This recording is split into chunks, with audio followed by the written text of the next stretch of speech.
இந்த பொண்ணு உங்க ஹஸ்பண்டோட பாக்கெட்ல இருந்து ஒரு ரிங்கையும் கண்டுபிடிக்கிறாங்க.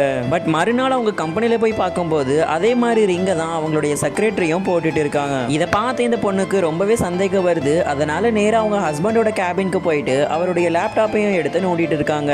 பட் அவர் பாஸ்வேர்டு எல்லாமே மாத்தி மாத்தி போட்டு இருக்கிறதுனால எதுவுமே தெரியல. இவங்களுக்கு கல்யாணம் ஆகும்போது இவங்க ஹஸ்பண்ட் இந்த பொண்ணு மேல ரொம்பவே பாசமா இருப்பாங்க. இப்ப வரைக்குமே இந்த பொண்ணு கிட்ட ரொம்ப அன்பா தான் நடந்துட்டு இருக்காங்க.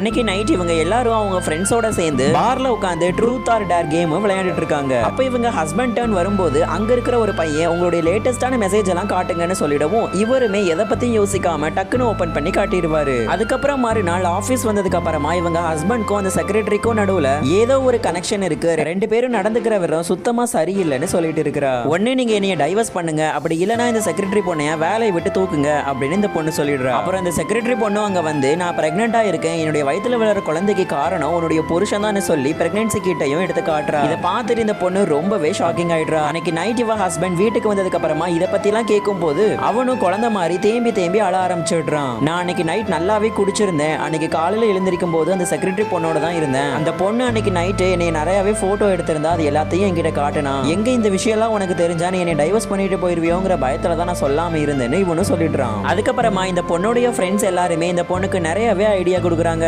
இவங்க ஃப்ரெண்ட்ஸோட ஐடியாவெல்லாம் ஃபாலோ பண்ணி அந்த செக்ரட்டரி பொண்ணை பிரைவேட்டான ஹாஸ்பிட்டலுக்கு கூட்டிட்டு போறாங்க. அங்க போயிட்டு அவங்களுடைய குழந்தை யாரோடதுன்னு கண்டுபிடிக்கிறதுக்கு நிறையவே டெஸ்ட் எல்லாம் எடுக்கிறாங்க.